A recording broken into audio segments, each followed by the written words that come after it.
Salut les gones, salut les fenotes, j'espère que vous allez bien. Aujourd'hui, émission Mercato. Et oui, on a créé cette émission avec mon Lucas, je vais le laisser parler après, mais voilà, aujourd'hui c'est une émission particulière. C'est la première, et la première c'est toujours particulier. C'est l'émission Le Mercato Lyonnais. Vous allez en bouffer du Mercato, je vous le dis tout de suite, parce que mon Lucas, c'est le spécialiste. Comment tu vas, mon Lucas?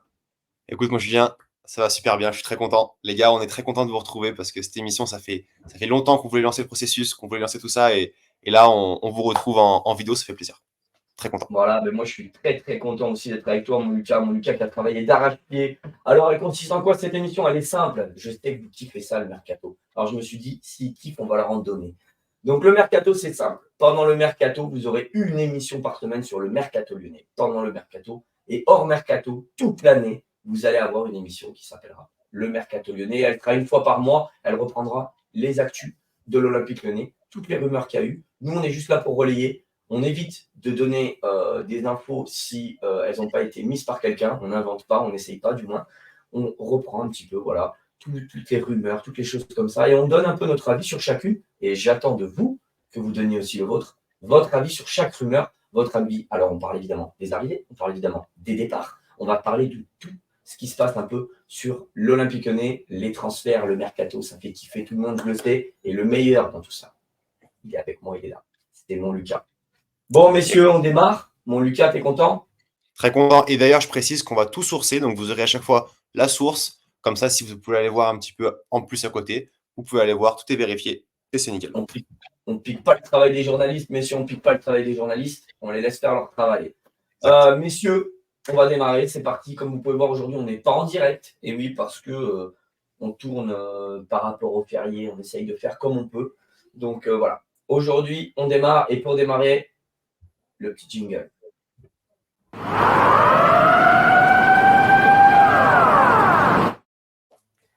On va commencer par les départs, mon Lucas. On commence par les départs. Les départs, mais oui, les départs aussi, il faut en parler. Et le plus important, on a eu des rumeurs, donc on est obligé d'en parler. Ouais. Ça fait mal Voilà. au cœur. Ça fait mal au cœur parce que Bah, c'est pas fait, mon Lucas, mais il y a eu des rumeurs de départ, on en parle. Mon alors, Lucas, c'est je te laisse en cette parler. première rumeur, donc la casette, hein, vous l'avez, je pense, tous vu passer. Fabrice Hawkins, RMC Sport, qui annonçait que Alexandre Lacazette était encore suivi par des clubs d'Arabie Saoudite. C'était déjà le cas l'année dernière, on le savait. Et là, cette saison, ça revient, il y a un regain d'intérêt. Pour l'instant, la crédibilité, elle est quand même présente. C'est un gros média. Et à titre perso, je serais très déçu. Et je pense que je viens de mon avis. Dis-moi, Julien. Évidemment, moi, je serais très déçu. Est-ce que je pense que cela va arriver? Je ne pense pas. Je pense qu'il va rester à Lyon. Je pense qu'il y a beaucoup de gens qui essayent de faire du tort à Lyon en inventant des rumeurs ou en inventant des choses, ou du moins en accentuant sur des choses qui ne vont pas arriver. Je pense à Lacazette, tout comme je pense à d'autres rumeurs qui sont sorties. Rock, l'attaquant, on en Mm. parlera peut-être tout à l'heure aussi. On a eu voilà, beaucoup de choses comme ça. Là, il y a la rumeur Pierre Lage aussi, possible retour à Lyon pour faire du tort à Pierre Sage et pour foutre le bordel en interne. Je pense que cette rumeur fait partie de ce genre de choses. Voilà. Moi, je pense qu'il ne partira pas. Tu penses qu'il va partir, mon Lucas? Dites-moi dans le chat si vous pensez, enfin, dans les commentaires si vous pensez qu'il va partir. Mon Moi, Lucas? moi, je pense que si Coupe d'Europe, il y a l'année prochaine, tu te donnes un match là en plus pour le garder. Je pense que c'est un truc en plus. C'est un joueur pour moi qui doit jouer l'Europe, la casette. Malgré tout, il pensait pas revenir sans Europe, tu vois, pendant 2 ans. Hmm. S'il continue une troisième année sans Europe, moi, je serais pas si serein. J'ai dit à Julien déjà, j'en ai parlé. Je suis pas si serein, mais on va dire que pour l'instant, pour moi, ça reste improbable. On va pas se mentir. Dites-moi dans les commentaires si vous pensez que la casette peut partir ou va partir. Allez, on continue, messieurs, avec la prochaine rumeur. Donc, elle a été sortie par qui cette rumeur, mon Lulu? La rumeur Tagliafico, c'est Foot Mercato qu'il avait Non, la rumeur la casette. à la cadette, c'est Fabrice Hawkins, RMC Sport. Fabrice Hawkins, RMC Sport, qui ont balancé cette rumeur. Allez, on passe au prochain, et le prochain, tu as pu le dire il y a 30 secondes, Eh oui. c'était Tagliafico. Et qui a sorti la rumeur? Pourquoi? Comment? La rumeur, alors, Tagliafico, c'est Foot Mercato qui avait sorti cette rumeur-là. Ça fait déjà aussi plusieurs fois qu'on en parle, hein, Julien, de ce départ de Tagliafico. Il nous dit qu'il est pas forcément très content d'être ici. Moi, c'est pas trop ce que je vois, personnellement, sur le terrain ou actuellement, même en dehors du vestiaire. Je trouve qu'il il joue à un bon niveau. J'aime beaucoup Tagliafico actuellement. Donc, pour moi, c'est déçu s'il part, parce que c'est un joueur personnellement, et c'est assez propre à moi, que j'aime beaucoup. Ouais, moi je pense qu'il peut partir en revanche. Je ne suis pas pour son départ. En revanche, je pense qu'il peut partir. C'est un joueur qui, lui, a besoin de jouer une Coupe d'Europe, international argentin.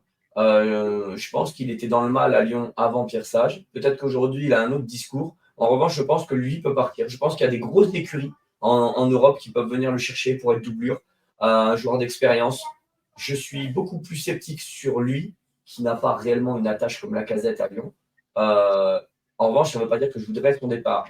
Dites-moi dans les commentaires si vous êtes pour un départ ou contre un départ de Tagliafico. C'est un débat qui fait beaucoup débat dans mes équipes en interne. Il y en a qui sont pour, il y en a qui sont contre. Moi, je suis contre. En revanche, je pense que c'est beaucoup plus crédible que lui parte que Lacazette.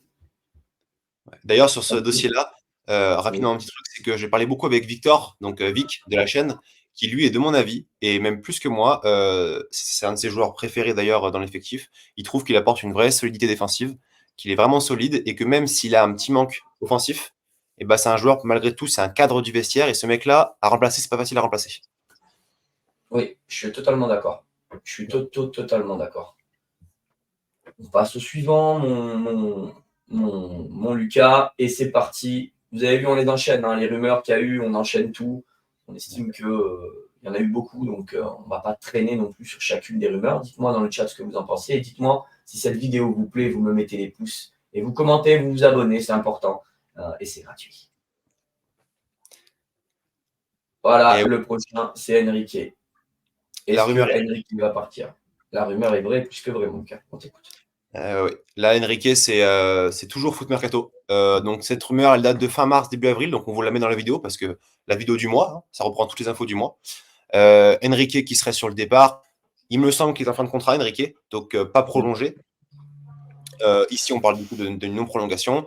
Pourquoi? Parce que dans le mois d'avant, donc ça, on n'en parlera pas parce que c'est une rumeur qui date de maintenant longtemps, on parlait de Abner, un Brésilien qui pouvait signer pour remplacer.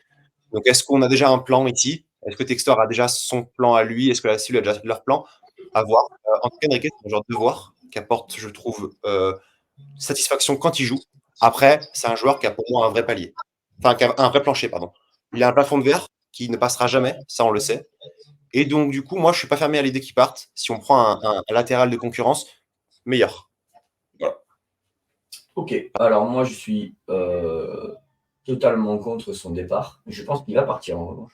Je suis totalement contre le départ d'Enrique. Parce que pour moi, Enrique, c'est un mec qui dit jamais rien, toujours sourire, toujours à mouiller le maillot. Il joue à son niveau, mais il donne tellement pour l'équipe. Moi, des joueurs comme ça qui t'embêtent pas, qui viennent pas foutre le bordel dans le vestiaire, qui sont des joueurs de devoir, tu as pu très bien le dire tout en début de cette chronique. Moi, je suis désolé, moi, c'était un joueur, j'adore Enrique. C'est vraiment un papa. Et je le remercie pour tout ce qu'il fait à Lyon parce qu'il dit jamais rien, il joue pas, il dit rien, il rentre, il donne tout, il joue à son niveau. C'est vraiment, voilà. Junio, pour moi, il a fait un mec gratuit en plus, qui a jamais rien dit, qui gagne pas énormément en salaire. Pour moi, Junio, il a vraiment fait le job en allant chercher ce joueur parce que, bah, voilà, ça, c'est pas des gars qui font mal à investir à une équipe. Et moi, je suis assez content de l'avoir chez nous. Après, je pense qu'il va partir. Je pense qu'en fait, ce qui fait son départ, c'est pas forcément plus que ça son niveau. Parce qu'on garde des mecs qui sont pas très bons, hein. C'est plutôt le fait qu'ils soient brésiliens et qu'ils viennent prendre une place d'extra-communautaire. Ça, par contre, en revanche, ça passe moins auprès de la direction qui veut, on sait très bien, aller chercher des recrues au Brésil. Et là, je pense que son départ est inéluctable. Dites-moi si vous êtes pour ou contre le départ d'Enrique dans les commentaires. On continue la chronique. Et on passe au suivant. Voilà, le suivant qui n'est pas des moindres. Alors là, le débat va être tendu. Le débat Gros va dossier. être. Gros dossier, Ouais, là. gros dossier. Alors, on est pour, on est contre. Vous faites ce que vous voulez. Donnez votre avis dans le chat. Cherki, alors il y a les pros Cherki, les papas de Cherki, voilà, c'est même pas les fanatiques de Cherki. Puis il y a les anti-Cherki. Je me considère ni anti ni pro. En revanche, j'ai un avis sur lui qui ne change pas malgré tout, même malgré ses bonnes entrées. On va en parler. Lucas, on t'écoute. Alors, gros débat, gros dossier. Personnellement, donc Ryan Cherki, on commence par la source. Ici, c'est l'équipe. Donc, on est vraiment sur le top de la crédibilité. en termes d'informations. Il y aurait un consensus, ça date il y a moins d'un mois, pour un départ de Ryan Cherki cet été, puisque du coup, il est en fin de contrat dans 1 an, et bien sûr, avec un salaire comme le sien. Donc, on parle de, selon Capology, environ 350 000 euros par mois à 20 Ouais, ans, 21 ans. 330. C'est ce qu'on pense à peu près, c'est une estimation. C'est un énorme salaire. Donc, pour mon cas à moi, il ne prolongera pas. Et donc, l'info de l'équipe qui précise qu'il y a un consensus, je pense que c'est une bonne chose. Parce que Cherki apporte en créativité, il est au-dessus de tout le monde dans le jeu, ça, on va pas se mentir, ça se voit. En l'occurrence, à la finition, ça ne va pas. Il y a un problème qui est constant, qui est régulier.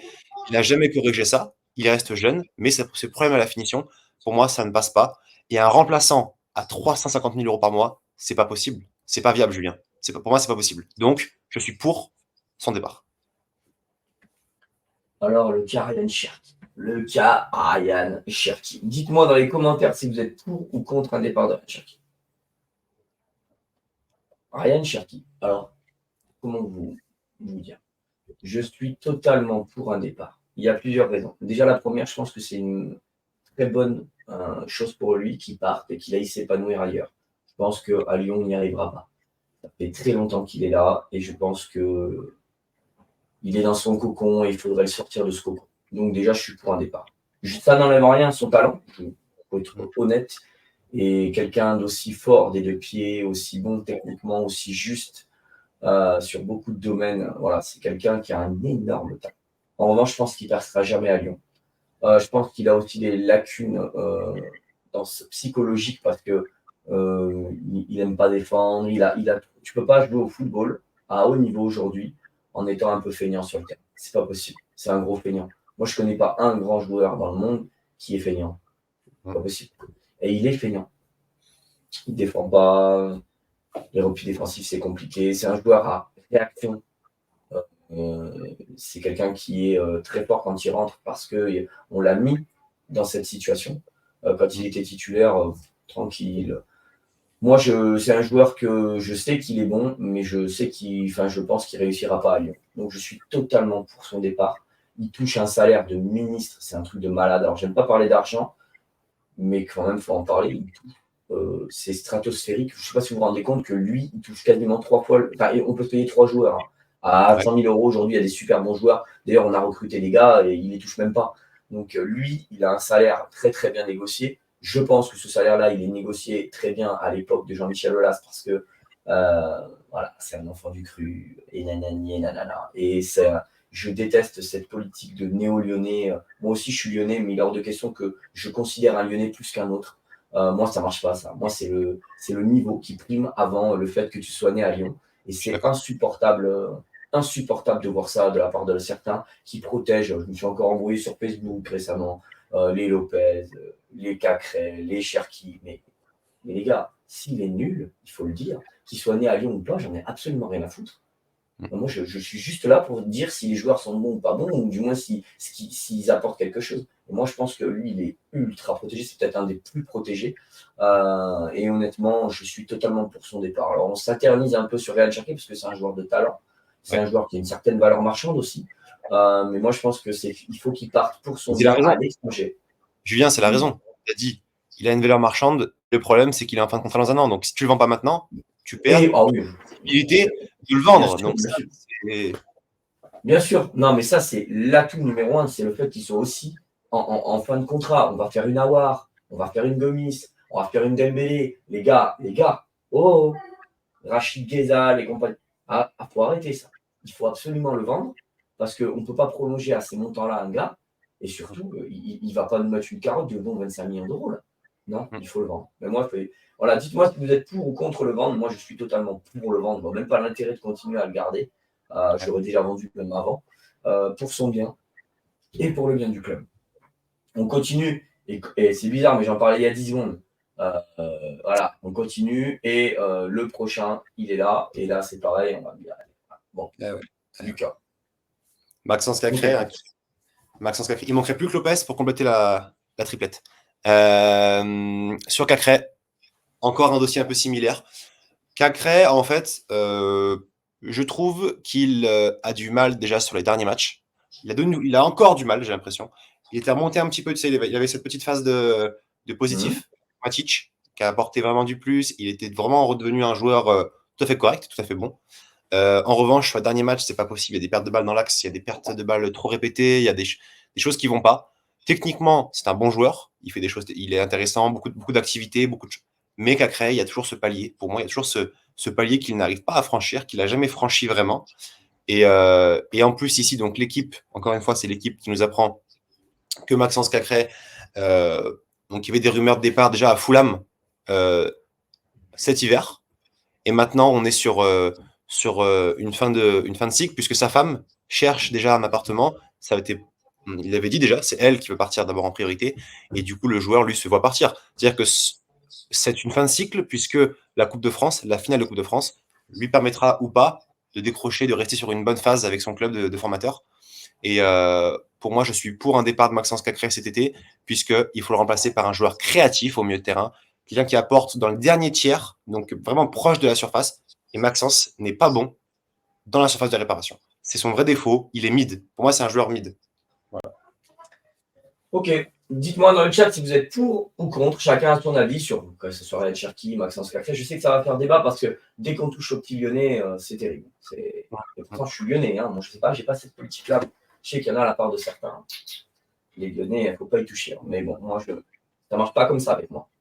D'ailleurs, je remets le micro parce que je sais pas si on m'entendait bien. On m'entendait bien, mon Lucas? On t'entend normalement, oui, t'inquiète. On t'entend mieux maintenant, un petit peu mieux du coup. Mais là, c'est bon. mais c'est pas grave. Alors, si je joue la carte de l'honnêteté, parce que je vais essayer.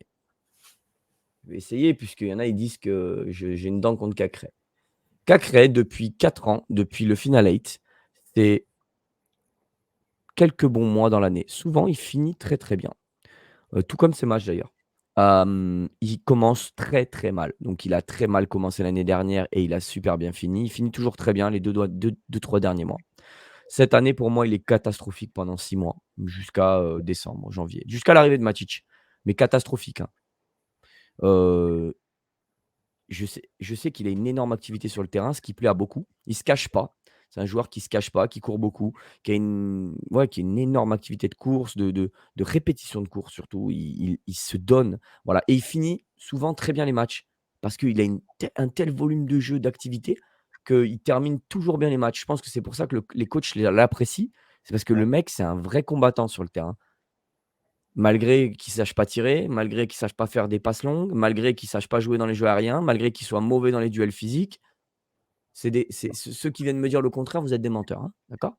Ouais. Moi, je ne mens pas. Mais Cacré, on ne peut pas jouer avec un mec qui est bon 3 mois ou 4 mois dans l'année. Là, depuis Kamacic, il a été bon 3 mois. Je le dis, vous voyez, je suis le premier à le dire, il est bien revenu, il a été très bon, il a été dans les tops et tout, de la chaîne d'ailleurs, à plusieurs reprises, parce qu'il était bon et parce que c'était justifié. Donc, on ne pourra pas me reprocher ou nous reprocher aux gars de la chaîne de ne pas le dire quand il est bon. Mais combien de fois il a été dans les flops depuis le début de saison? Catastrophique, à chier. L'année dernière, c'était la même. C'est tout le temps pareil. Il fait 6 mauvais mois. Ça me rappelle l'année où on joue Porto, où je vais voir Porto d'ailleurs au stade Lyon-Porto. Il est nul pendant 4 mois et il redevient bon sur la fin, sur les 2-3 derniers mois. Pareil pour sa prolongation. Il est nul pendant 6 mois et puis au moment où il va être prolongé, il redevient bon pour redevenir nul après. Mais moi, je ne peux pas jouer avec des mecs qui sont mauvais 6 mois dans l'année, hein. Même s'il court, même s'il se donne. C'est vrai qu'il finit bien les matchs, qu'il a créé dû à son volume de jeu.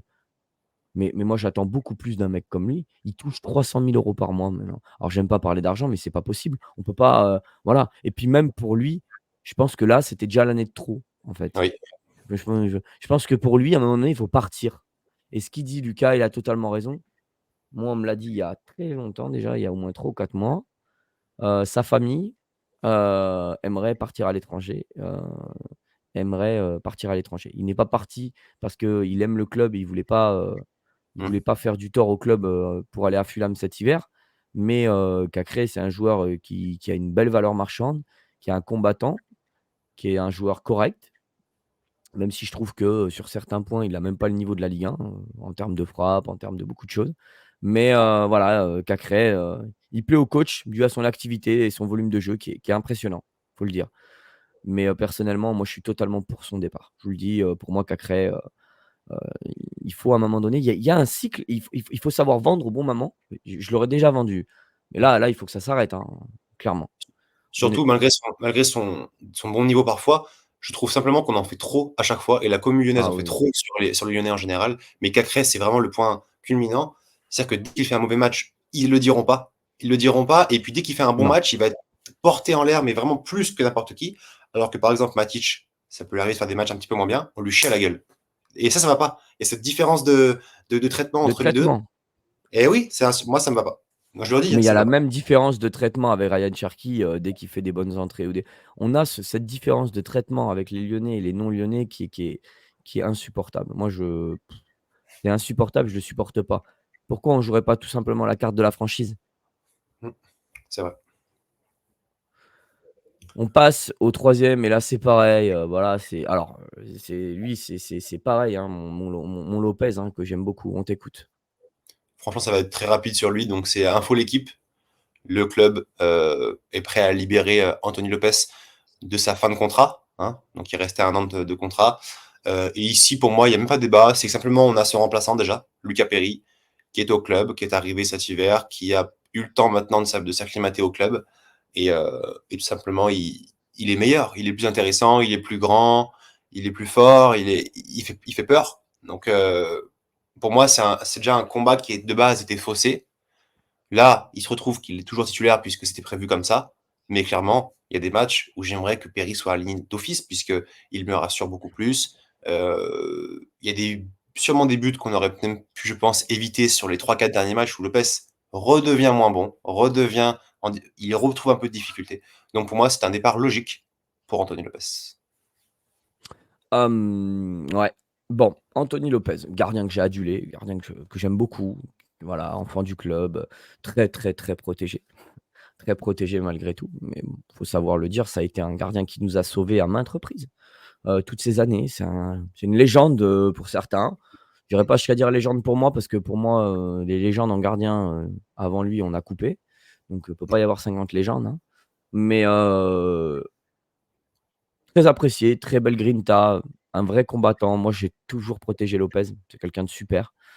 Mmh, En revanche, on peut pas mettre un gardien à 400 000 € sur le banc, hein, parce que Oui. il touche un des plus gros salaires du club. Je pense malheureusement, du peu qu'on voit même aux entraînements et sur le peu de matchs qu'a fait Perry, que, il faut savoir dire à un moment donné que voilà, et il y a toutes les bonnes choses ont une fin, et je pense que là, il a bientôt 34 ans. Il faut y songer. Voilà, c'est un bon gardien encore, je pense. Mais globalement, cette année, il fait une mauvaise saison. Début de championnat, chaotique de sa part, très, très mauvais. Il a été très nul, depuis, un bon moment, catastrophique même par moment. Donc, voilà, et puis bon, Sage a réussi à lui redonner un peu de confiance, a réussi à le faire redevenir avec des arrêts quand même malgré tout décisifs, et puis là, il retombe un peu dans ses travers depuis 4-5 matchs.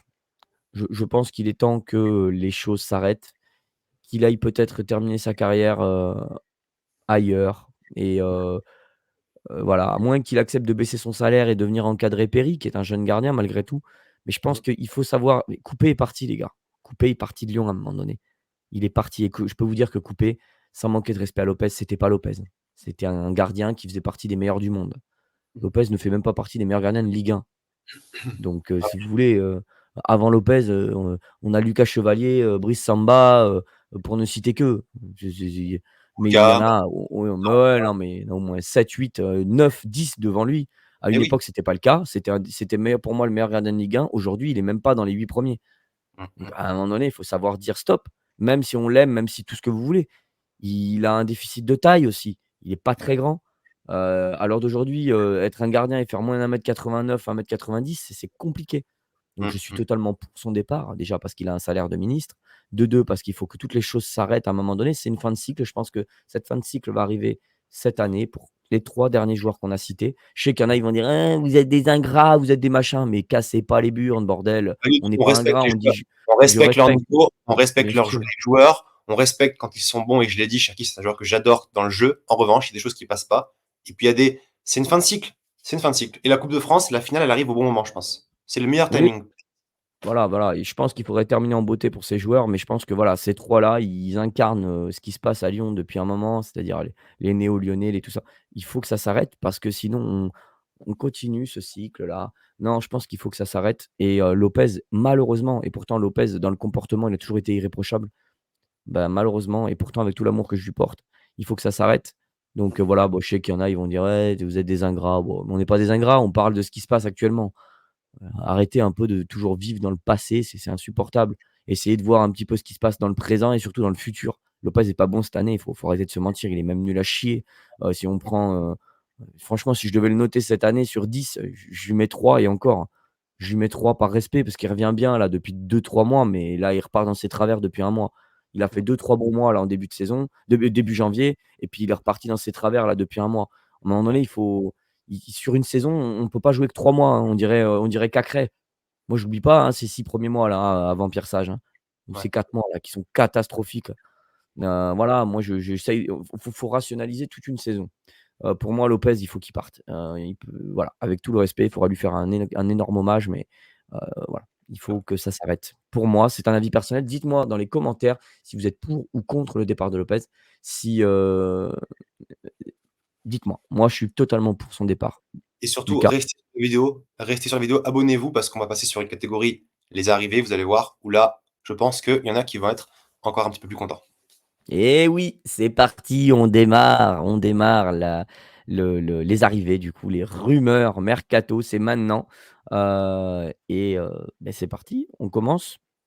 Allez, tu veux commencer par lequel mon Lulu? Est-ce qu'on commencerait pas par le joueur de Belgique, Mohamed Amoura? Allez, ben, on va démarrer par Amoura, c'est parti. Amoura, il y a eu une vidéo, si vous la voulez, elle est dans l'onglet mercato de Lucas où il nous décrit un peu le joueur. Amoura par amour du goût, comme je dis souvent. Mon Lucas, on t'écoute! Et alors Amoura, je vous ai fait une vidéo dessus du coup, le joueur de l'Union Saint-Gilloise. Ici, c'est une info de Sacha Tavigliori, donc journaliste, sur, les réseaux sociaux, Twitter entre autres, pour l'équipe également un petit peu, hein, il fait de l'intervention.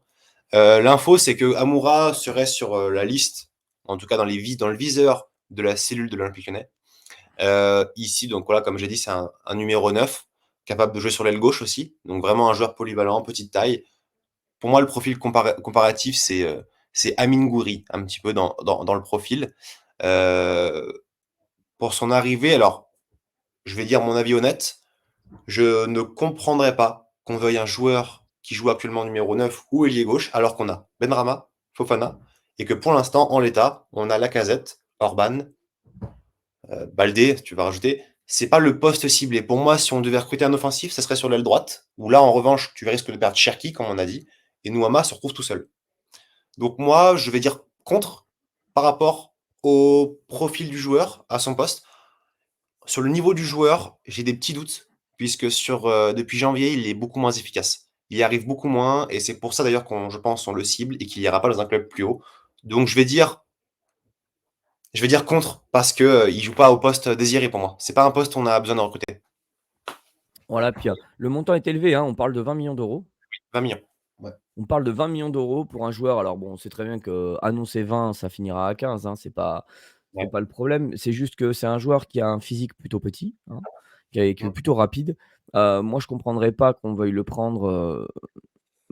Alors pas parce qu'il est pas au niveau, parce que ça fait déjà 2 ans qu'on me parle de lui. On m'en avait parlé déjà l'année dernière. J'avais déjà fait cette vanne par amour du goût. Mais comme tu l'as dit, moi je comprendrais pas qu'on aille chercher ce profil-là. Pour moi, il faut un milieu offensif droit pour remplacer Cherki et Ouais. non un milieu offensif gauche ou un attaquant. Je comprendrais pas. Donc est-ce que je suis pour? Je suis contre. Dites-moi dans les commentaires si vous êtes pour l'arrivée d'Amoura, contre l'arrivée d'Amoura. Est-ce que cette rumeur vous emballe? Mmh. Moi personnellement, oui et non, je pense pas que ce soit le profil, qu'on ait besoin. Voilà. Ouais, je suis d'accord. On passe au suivant, et là, c'est encore une rumeur qui a été sortie, très récemment. C'est la dernière rumeur en vérité, l'avant-dernière rumeur. Ouais. C'est l'attaquant barcelonais remplaçant le jeune attaquant barcelonais. On t'écoute. Victor Roquier, dédicace à Victor, de la chaîne.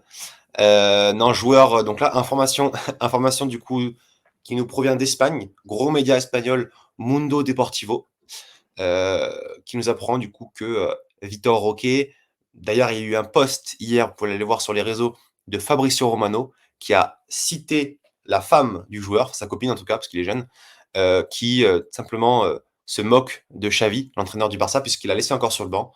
Donc, il serait disponible en prêt pour certains clubs. Donc, il y a le FC Séville, il y a l'OL, du coup, et d'autres clubs dessus. Sur le profil, rapidement, attaquant de petite taille, 1m72, que j'irais un petit peu comparer. Alors, c'est vraiment une comparaison lointaine, mais à Kun Agüero dans le profil, petite taille, mobile, très puissant par contre, hein, c'est un petit buffle.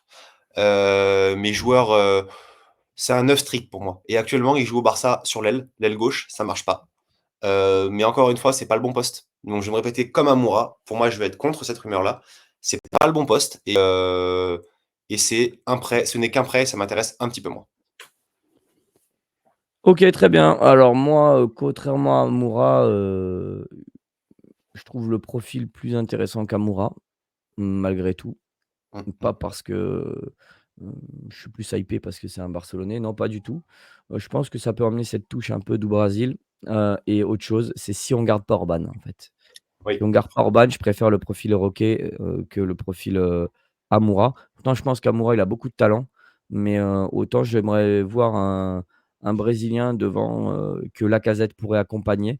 Je pense pas qu'Orban ait les qualités techniques pour continuer à Lyon. Je pense que c'est un joueur qui peut jouer dans un club plus faible pour justement aller chercher la profondeur. Lui a sa qualité de prise de profondeur, mais à Lyon, la prise de profondeur, on la joue contre qui? Contre Paris, contre Monaco et contre Lille. Donc en fait, Orban toute l'année, il va avoir du mal. Lui, je pense, est plus avec un profil adapté en numéro 2 et plus jeune et surtout qui pourrait être accompagné par Lacazette. Mais moi, j'aime les transferts et non les prêts. Donc en l'état, je dirais oui et non. Avec une option. Avec une option. S'il y a une option, oui. Voilà. Ouais, avec une option à la limite. Voilà, on passe au dernier et à la dernière rumeur qui est sortie hier soir, on est d'accord? C'est ça. Hier soir. Allez, bonne chance, tu vas nous le prononcer. Les gars, mettez-moi les pouces, est-ce que vous êtes contre l'arrivée ou pour l'arrivée de Rock au fait, hein? Alors, Hannes Kardaklija. Faut savoir que j'ai publié un post sur les réseaux hier sur Twitter, sur X. Je me suis tapé, alors pour le coup, je me suis tapé 3 matchs en accéléré quand même, hein, parce qu'on va pas se taper 3 matchs d'une première division suédoise. Joueur du coup qui joue à Gais en Suède, donc club qui a été promu cette année en première division suédoise. Voilà, il y a une petite fiche que je vous ai faite dessus, un petit rapport. Joueur qui a des petites difficultés sur la relance, donc je l'ai mis en bas, c'est un point intéressant. C'est pas un très bon relanceur. En revanche, et là il est intéressant, c'est que c'est un ambidex. C'est pas un vrai ambidex dans le sens où je trouve que son pied gauche il est quand même moins intéressant.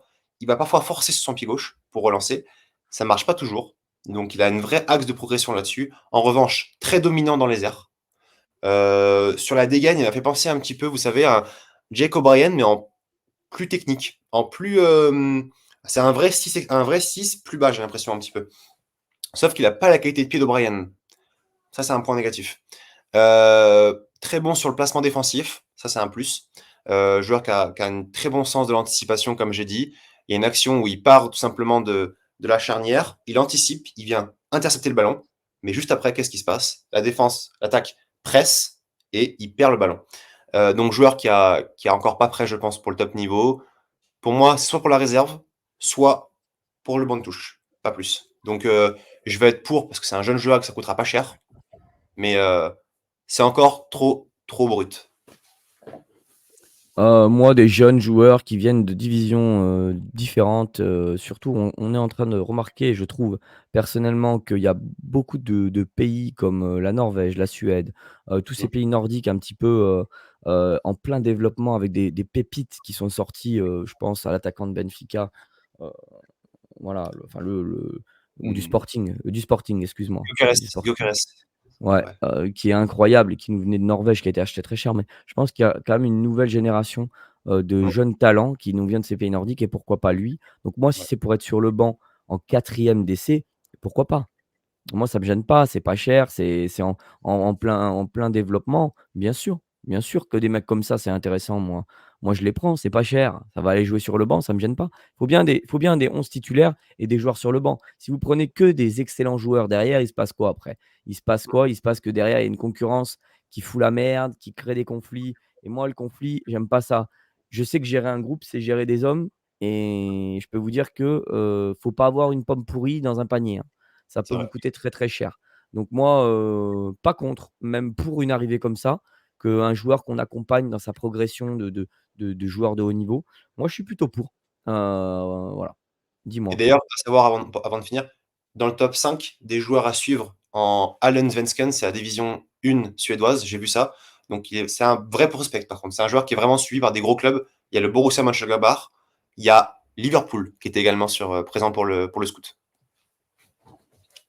Vous avez entendu? Ouais. Moi, je ne le connais pas personnellement, mais quand j'entends des mots comme ça me fait plaisir. Hem, Mon Lucas, c'était la première émission mercato, elle vous a plu? Celle-là, c'était une émission mercato, alors c'est celle qui sera tournée tous les mois, mais on va en tourner, comme je vous ai dit, toutes les semaines pendant la période du mercato. Mon Lucas, qui est mon spécialiste mercato. Comment il va mon Lucas? Alors c'est bon, ça t'a plu ça? C'était incroyable. Très content de cette première émission et vous allez voir qu'il y aura des belles surprises avec Victor, etc. qu'on vous prévoit. Mmh. Bon, on va le dire, attends, on va le dire. On vous Laisse te dire. prépare on vous prépare, je leur ai demandé de bosser un peu. Je leur ai dit que j'allais jouer le rôle de directeur sportif de David Friot ou de Mathieu Louis-Jean et eux, ils vont venir et ils vont me faire, avec des visuels qui seront très travaillés, vous verrez, de la part de Lucas, ils vont me faire, leur mercato et je vais choisir donc, je vais leur donner, les postes que j'ai besoin. Donc, je sais à peu près déjà, hein, j'ai besoin d'un milieu offensif droit, j'ai besoin d'un 8 créateur et j'ai besoin sûrement d'un arrière gauche parce que je pense que Tagliafico va partir. Je leur demanderai aussi d'aller chercher des joueurs de banc puisque je pense qu'on aura besoin de défenseurs. Je pense qu'on aura besoin encore de milieux aussi peut-être, pour venir compléter le banc parce que je pense qu'Okwaku ne restera pas. Je vais leur demander aussi de venir chercher, voilà, un gardien remplaçant. Voilà, je vais venir leur demander de me faire leur mercato et ensuite vous choisirez le mercato de Lucas ou le mercato de Vic et vous pourrez même participer parce que cette émission sera en direct, donc vous pourrez aussi donner votre mercato. Voilà, je vous ai donné un peu l'actu de la chaîne Julien Legaude. Heu, Mon Lucas, ça lui fait plaisir ça, je sais qu'il aime bien ce genre d'émission. Ah bah oui, de fou, complètement. Ah, carrément. Mon Lucas, on va terminer cette émission? Exactement. On va terminer, les amis. Lâchez le petit pouce bleu, les abonnements. Vous savez tout ce qu'il y a à suivre. Et écoutez, vous me retrouvez sur les vidéos mercato également, quotidien, dès qu'il y a des rumeurs. Ça ne bouge pas. Merci, mon Julien. Je te remercie mon Lucas, je remercie tous les gens dans le chat, mettez-moi les pouces et abonnez-vous, c'est important, ça soutient la chaîne et puis en espérant que ce format vous ait plu. Allez, ciao les gones, ciao les fenotes et allez l'OL, ciao.